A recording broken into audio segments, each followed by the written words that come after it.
New York City has received 30,000 students now, approximately, recent migrants. And a couple of things are happening in our schools. The students arrive with huge needs. They don't speak our language. They have huge learning gaps. The schools, they are just not capable of dealing with this influx and really being able to serve them. The city is in a very difficult financial situation because of the migrant crisis and because of, we never really recovered from COVID. So cafeteria is the latest one that also our community is very upset about. There are a number of items on the school menus that have been cut to save money. It was explicitly saying that. There's a memo from the food department at the Department of Education saying that. New York City deprioritized children. Children were last in the list of priorities for New York lawmakers during the entirety of COVID. Now they are literally giving up on a generation of children and saying, you all are not going to learn as much as, the older children. And it's completely unacceptable. Hello and welcome to New York Insider. Today we sit down with Danyela Souza Egorov to talk about immigrants and specifically how their presence is affecting New York City schools. Danyela Egorov, thank you for coming on New York Insider. Welcome. Thank you for having me. Before we jump in and talk about immigration, I want you to please tell us about your official capacity with New York City schools. It's an elected position, right? Yes, it is an elected position. I'm not here in an official capacity, but yes, I am a parent elected at the Community Education Council for District 2. So District 2, it covers 2/3 of Manhattan. And yes, I have one child now enrolled in the public schools here in New York City. Okay.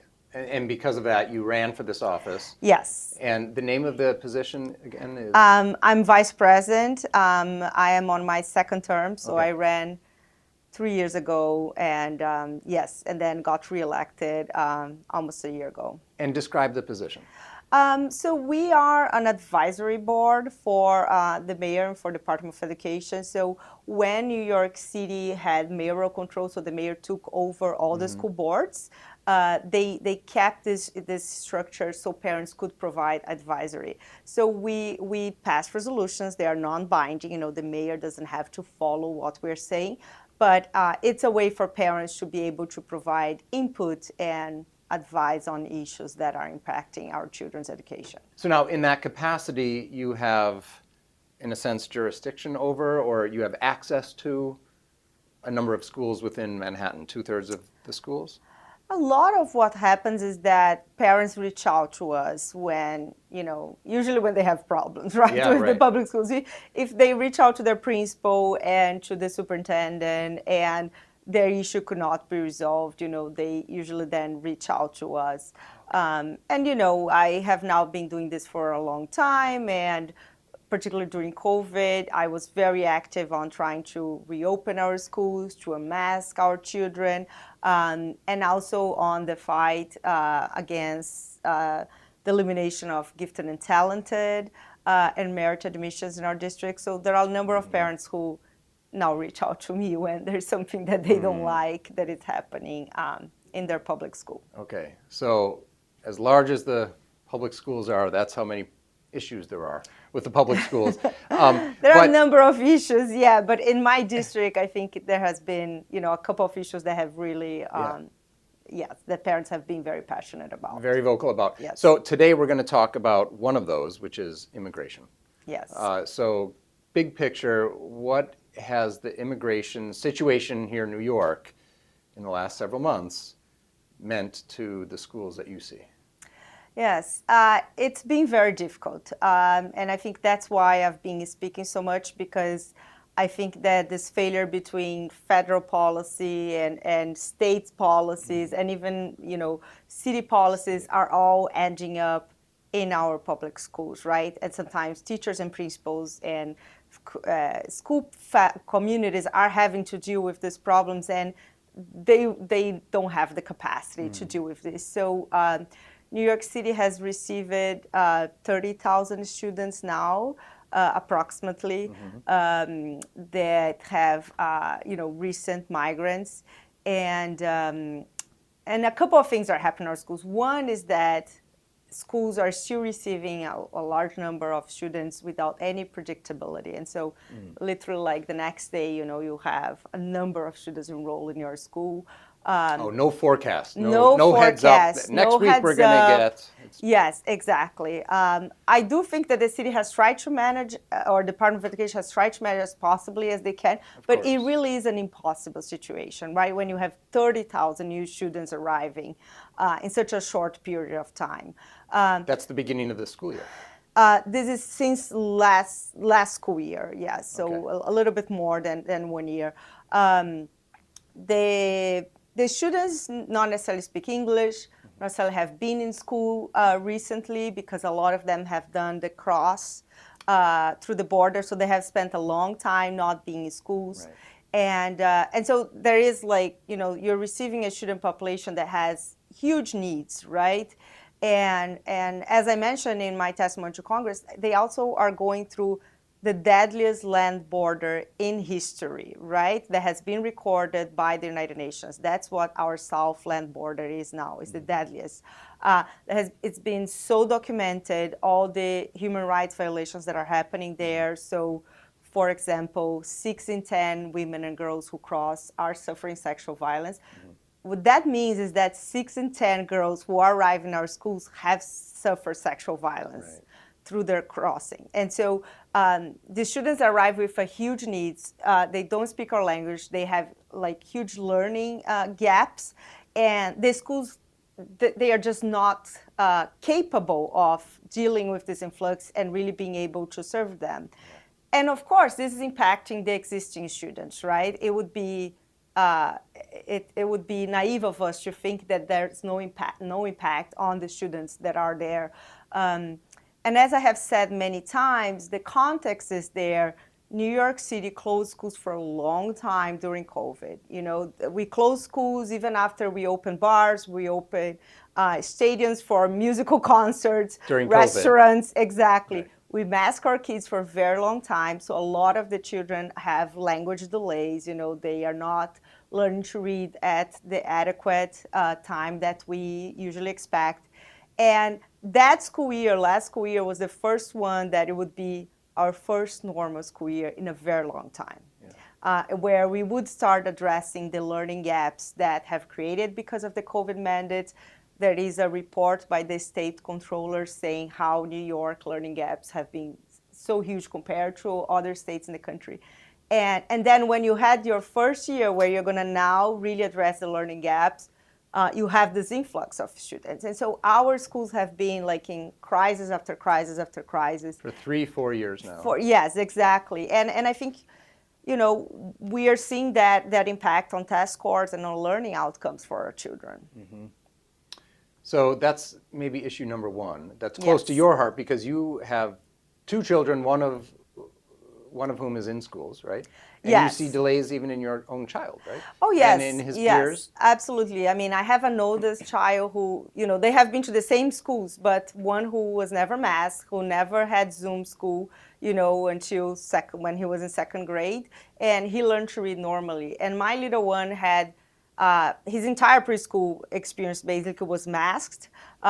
He was in a private preschool, so he did not have school closure because the private schools closed for 3 months and then they quickly reopened. But I have seen how he has struggled with reading, and we're very fortunate. We hire him a tutor, and really we are addressing the learning gap personally, but the majority of New York City families cannot afford a private tutor, And so the schools need to fill that gap and really be able to. Do you think even if they could afford a tutor, do you think there are many parents, families who are not aware of this gap? Exactly. So, so this is also, I think, the benefit of having a mother who has spent, a decade on education policy and reading everything that you can about, science of reading instruction. And so I knew exactly also how to see the red flags, both in his school curriculum and also in how he was developing, and very quickly, address that. In the middle of kindergarten, when his first report card came and we saw that he was not on track, we like, okay, we need to get a tutor, let's do this, and we addressed very quickly.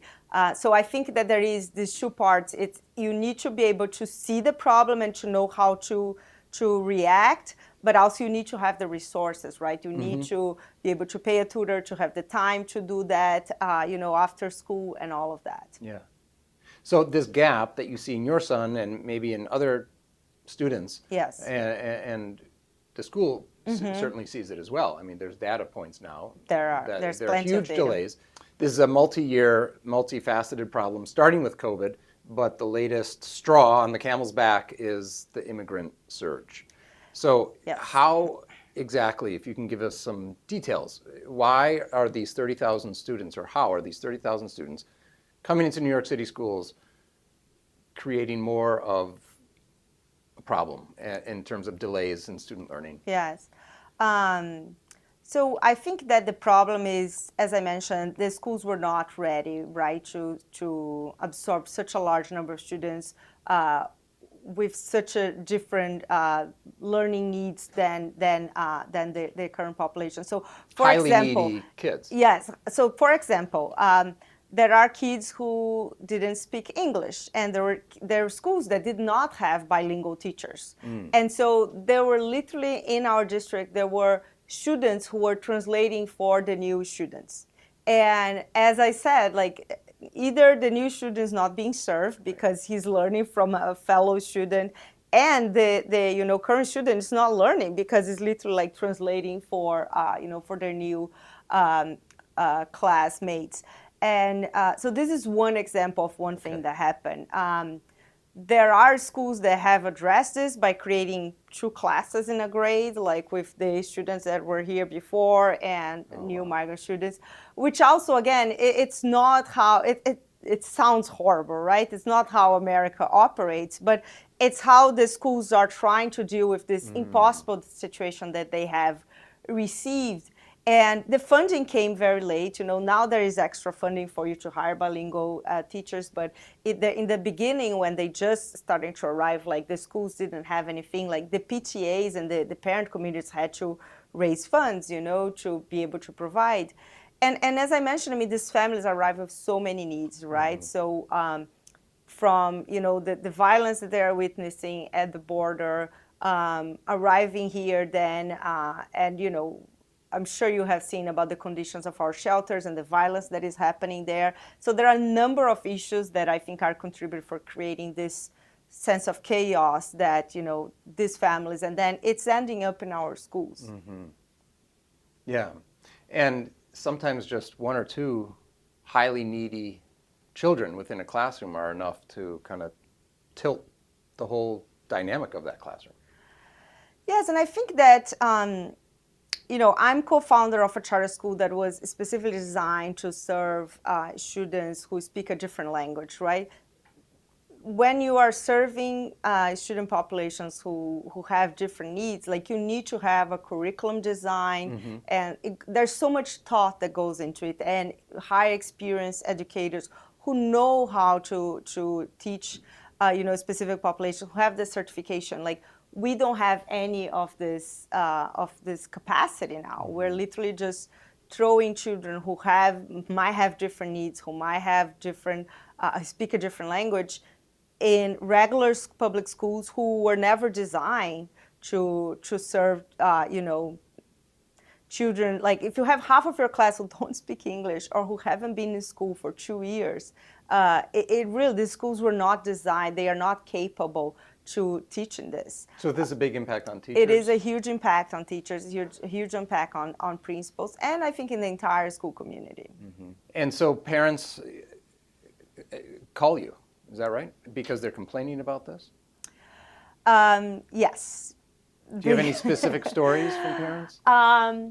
Well, so last week I think there was a huge concern. There was a shooting in Times Square, right, at a store where there were a couple of kids who were stealing merchandise from the store. The police came and there was an altercation, there was a shooting, and a tourist gets shot. one of the kids, the shooter, he's enrolled in our public schools. And he is living in a shelter that is in my district. And so when the NYPD gave the press conference saying, he is 15 years old, I believe, and he is in our public schools and live in this shelter, I immediately got so many messages like, do you know which school he's enrolled? Is it my kid's school? What's going to happen with this child? So there is just this sense of insecurity, I think, that, this was one case, but it is true, like every day now, the schools are receiving new students, and we know that there is no vetting at the border. We know that there is no process to understand who is coming, who is not coming. And so I think there is a lot of sense of insecurity. And again, this is like, we all have seen an increase in violence and bullying in our schools since COVID, the mental health issue in our children. It's been very difficult, and the data has shown this year, in my district in particular, has stabilized. But last year there was an increase, and there were many, many cases of violence. And so people were already concerned, and then when you put something else on another extra layer of insecurity, I think parents are feeling very concerned about safety in their schools. And one important thing to know as well is that the city is in a very difficult financial situation, right? Because of the migrant crisis, and because of we never really recovered from COVID, as measured to address this financial crisis, the mayor, for example, canceled a class of 250 school safety agents that was supposed to graduate now. And our schools are in desperate need of more school safety agents. They are These are the uniformed, not necessarily armed, but not necessarily they're the personnel armed, within the school to provide safety. Exactly. And they provide safe corridors for children to, in areas that we know there's violence. They provide safe corridors for children to get to the transportation, to be able to go home. There are a number of schools, for example, in my district that there's one particular school where parents have complained multiple times. There are multiple entrances, and there are not enough safety agents to be in all the entrances. And so, those entrances are open and are vulnerable. Yes. Yeah. And so we have been asking for more school safety agents for many years now. Since I joined the Community Education Council, there have been parents always asking for more school safety agents. And then this year, when we thought we would get 250 more for the city, it just got canceled to save, expenses. And so there's been a huge impact in terms of not only, you're adding more insecurity, but also at the same time, you're not providing the tools for schools to be able to protect our students and their buildings. So that's a specific example. They're short 250 safety officers. There are other budget cuts, though, that have come. Yes. Food, cafeteria services? Yes, so cafeteria is the latest one that also our community is very upset about. There are a number of items on the school menus that have been cut to save money. It was explicitly saying that. There's a memo from the food department at the Department of Education saying that. And so, yes, this is the latest. But what Mayor... What does that mean? Do we know what those lunches look like now? I don't know specifics, but yes, there have been apparently very popular items that, I think salad bars, salad bars are very popular, but a lot of the food that is more fresh and that it's harder to manage and more perishable, more expensive, exactly, they have been cut. And so I think that is a huge concern for a lot of families. But, it's important for, I think, New Yorkers to understand that, Mayor Adams said that every single agent is going to have to cut 5%, right? And then he went back, he restored all the cuts on the NYPD, on the fire department. But we're going to have to deal with this financial crisis. There's no running, there's no escaping. We're going to have to deal with. And school is one of our biggest items on the city budget. Yeah. No easy solutions. No easy solutions. How do we get out of this, do you think? What would you do? You have any recommendations for school officials, for Mayor Adams, for the federal government? I'm sure you have a few things to Yeah, say. it's not a city problem, right? This is now a federal problem. I mean, I do think we need to follow federal law at the southern border, and what is happening now, it's completely lawless. I am an immigrant. I'm not against immigration. I was a legal immigrant here. My husband's family recently came as, war refugees from the Ukrainian war. There was a process for them to come. We had to provide documentation. We had to go through a vetting process to really prove that they were not able to go back to their hometown and that they lost everything during the war. And so I think immigrants like myself just look at this and cannot understand how now that we just have an open border without any vetting process, right? I think we need to have a rational immigration policy that allows for immigrants to come, but in a way that at least we know if they are in the terrorist watch list or not, like at the minimum, right? And then, I mean, we are going to need to rethink about what are the benefits that are being offered for immigrants here. Because I do think New York City has made this crisis worse for ourselves by providing so many incentives for people to come here. So why is that making it worse? Well, because if you come to New York City, you receive housing. In some circumstances, you are staying in a very nice hotel, like in Manhattan. In a $200 per night hotel room. We are offering meals. We're offering a number of benefits. Just now, Mayor Adams has a new program where giving cards that the families can use to buy necessities. Which again, no immigrant has ever received this type of benefits before, and so now. But isn't that helping the children when they have that more stable living situation? Yes, it is helping, and that's what I say sometimes is an impossible situation, because of course you don't want all the immigrants to come here and not have any ways of supporting themselves, but at the same time we need to be conscious that we are creating incentives for people to come, because for more people to come. Yes, exactly, and to come to New York City in particular, because not every other city or other state is offering the same things, right? Nobody's saying if you come to San Francisco, we're going to put in a hotel. Or if you go, I don't know, to Miami, we're going to put in a hotel. So if they can, they'll choose New York over San Fran. Yes. If here I have a hotel room and here I don't have housing and I need to figure out for myself, of course, I would also choose to come to New York City. And so we have made the crisis worse for New York City. And, if you look at the TikTok, one of the biggest searches is sueño americano, which it really, like, people are seeing, I can get to the U.S. now, and if I make myself to New York City, I have access to a hotel room in Times Square. Sueño americano. Sueño americano, the American dream. The American dream. And so there's more than 1 billion views of Sueño americano on TikTok. And so these are all policy decisions that have, ramifications and side effects, and then it creates stimulus and incentives for people to come. Yeah. Okay, so that's definitely a specific thing that you would say to the city. Yes. And you've already voiced what you would say to the federal government as well. And in fact, you had the opportunity to testify at Congress about that. Yes. I want to go back to the students, the immigrants in our schools. You mentioned trauma, especially for females. 6 in 10 have suffered sexual violence.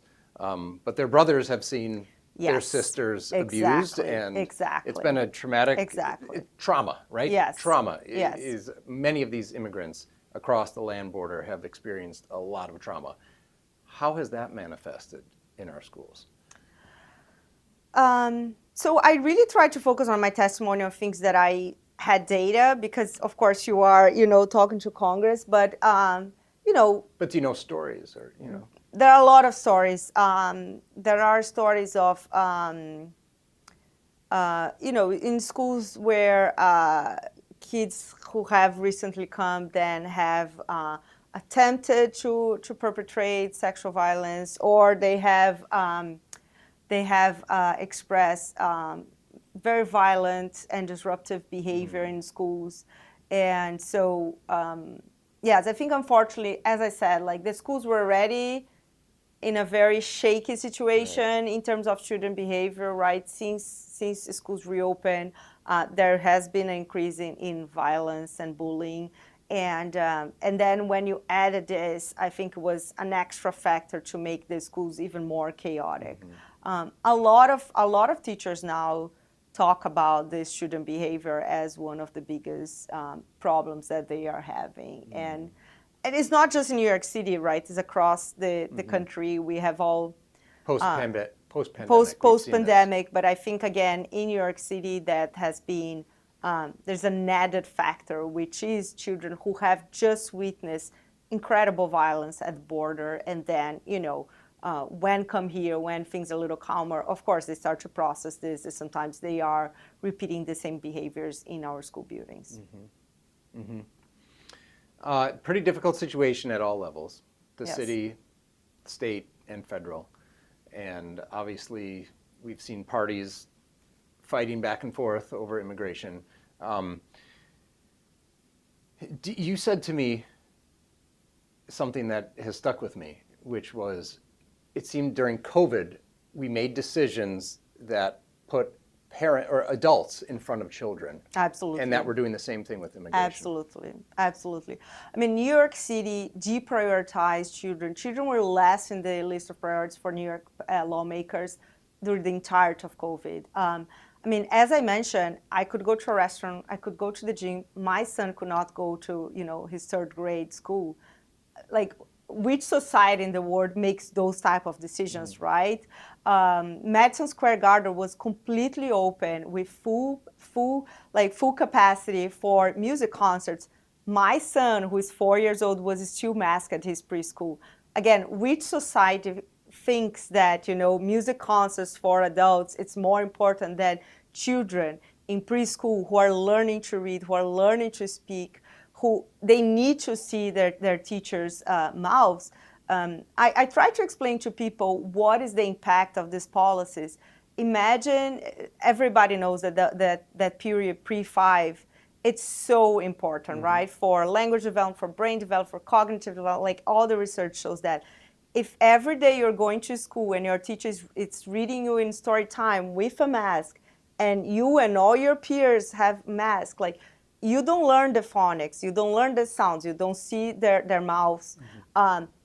Your emotional development is very hindered because you are not seeing the emotions of your classmates, and then learning how to adjust your behavior. So this generation of children are delayed in New York City because they were the last group to be unmasked. It was the toddlers. It was in preschools. The entire city was open and the toddlers were still masked. And so we are seeing this now. I mean, when the kids who are now in first grade, kindergarten, they have delays, and we're seeing that they are not progressing adequately. Yeah. And I think what concerns me the most is that instead of tackling that problem, first and really looking and then addressing and saying, okay, here we're going to do, what is New York State doing? They are literally lowering the standards of the state test so we cannot track.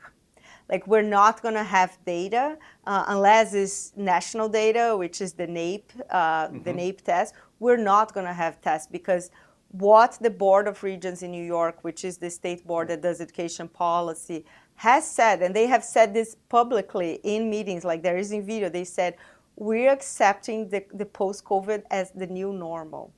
And they are literally lowering the standards for the new state test. And what that means for a mother like me, I have a 10-year-old and a 6-year-old. What you're telling me is that what I expected my 10-year-old to do when he was in third grade, I should now expect less from my second child when he reaches third grade. That is unacceptable. Yeah. It's completely unacceptable. Now they are literally like giving up on a generation of children and saying, you all are not going to learn as much as, the older children. And it's completely unacceptable. And, as a mother, I could never do this with my two children. And I think as a society, we cannot do this.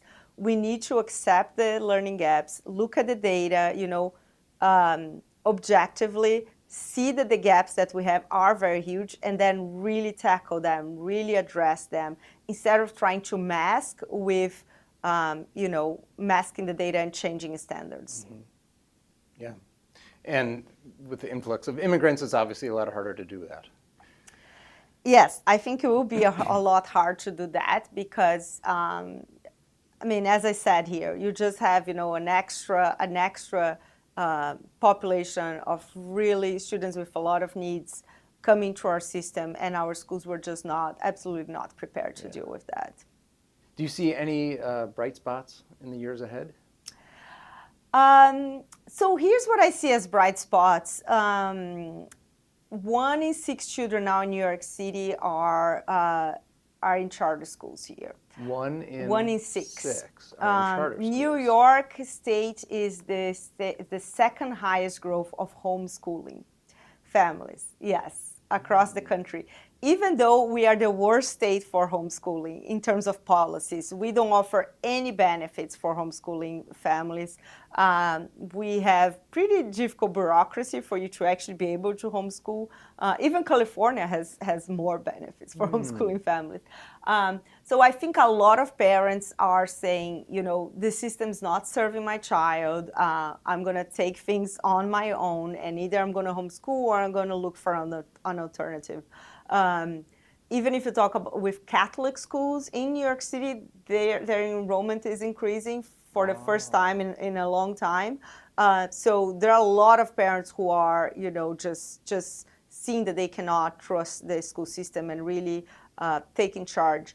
I think this is exciting. I think that last year, the last legislative session, the state passed a small increase in the cap of charter schools in New York City. So here we have a cap. You cannot open any more charter schools, but they allow a small number to be open. So we're going to have some new schools.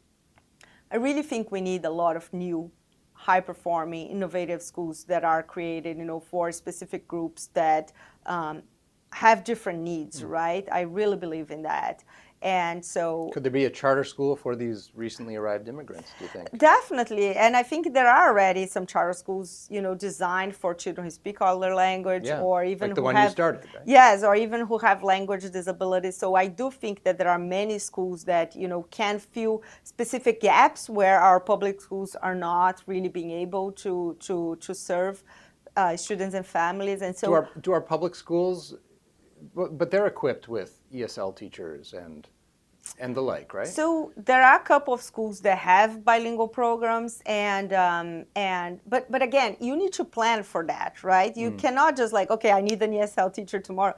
It's hard to find teachers who have ESL certification, who have that experience. So, and the way this has happened in our schools, it's you're getting 10, 50 students tomorrow.